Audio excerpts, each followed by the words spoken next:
ভাই জীবনে বহুত ভিডিও দেখছেন, এই ভিডিওটাও দেখেন। দেখা ভিডিওটা ভালো লাগলে একটা শেয়ার করে দিয়েন। এই বাড়িতে থাকার কোনো যোগ্যতাই নাই। যা। এত টাকা, এত টাকা কোথেকে এলো?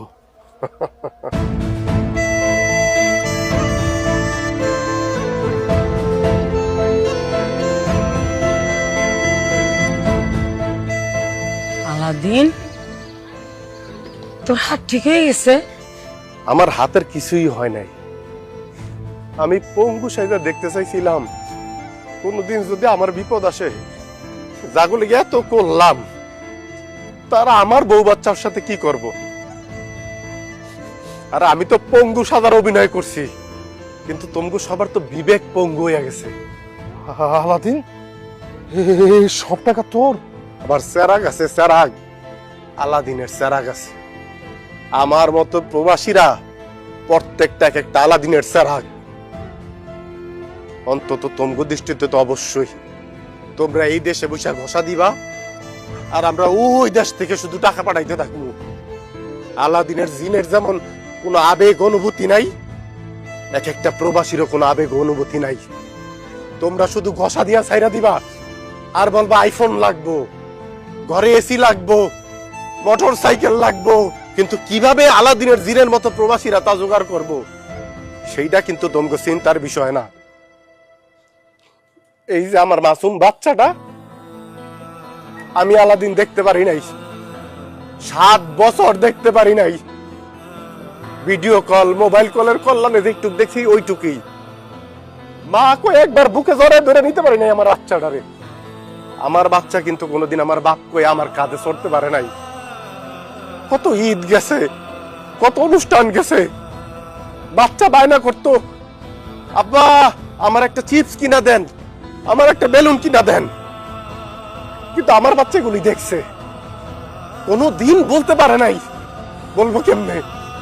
ওর বাপ তো আলাদিনের চেরাগ হইয়া ওই প্রবাসে পইরা রইছে, তোমরা চাহিদাগুলি একটা একটা করে পূরণ করতেছে। তারপরও এক একটা প্রবাসী পারে। কেন পারে জানো? কারণ প্রবাসী মনে করে এই দেশে তার মা, তার বোন, তার বাপ, তার ভাই এই দেশে যখন আসবো তারে মাথায় করে রাখবো। এত বছরের না পাওয়া ভালোবাসা সব একসাথে ঢাইলা দিব। কিন্তু যা তোমরা দিলা, এই কারণে অনেক প্রবাসী বিদেশের বাড়িতে আত্মহত্যা করে। পিছনের গল্প তো জানা যায় না কেন করে। আর কইরো না তোমরা, কারণ তুম করে দেখা যদি অন্য প্রবাসীরা কষ্ট পায় সেটা দেশের ক্ষতি, শুধু একটা পরিবারের ক্ষতি না। কারণ প্রবাসী গো পাঠানোর রেভিডেন্সে চলে এই দেশ। এই জায়গায় আর কয় টাকা? এর চেয়ে অনেক বেশি টাকা আল্লাহ আমারে দিছে। পরিশ্রম আর সততা দিয়া বিদেশের বাড়িতে ব্যবসা কইরা এর চেয়ে অনেক বেশি টাকা আমি ইনকাম করছি। কিন্তু রুকসানা যে বারবার কইতো যে তোমার বিপদের দিন আইলে জাগলইগা তুমি বুক পাইতা দিতাছো, তারা তোমার পিঠ দেখাইবো, বিশ্বাস না হইলে বিপদে পইরা দেখো, তখন বুঝবা।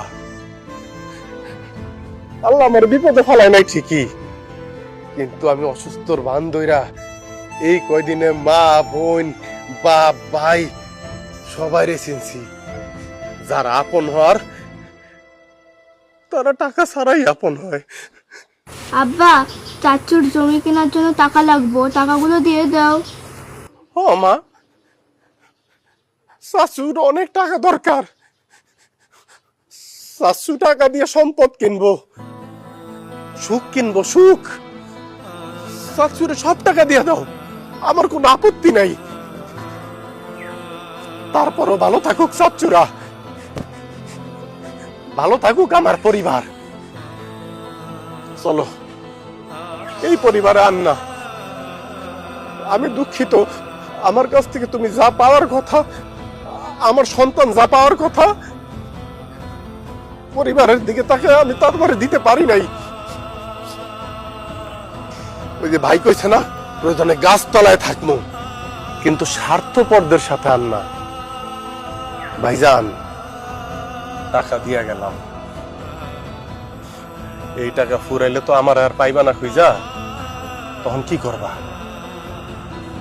বাপ মারে বাড়িতে বাইর করে দিও না। অবশ্য বাইর করে দিলেও আমি খুব বেশি অবাক হবো না। চলো।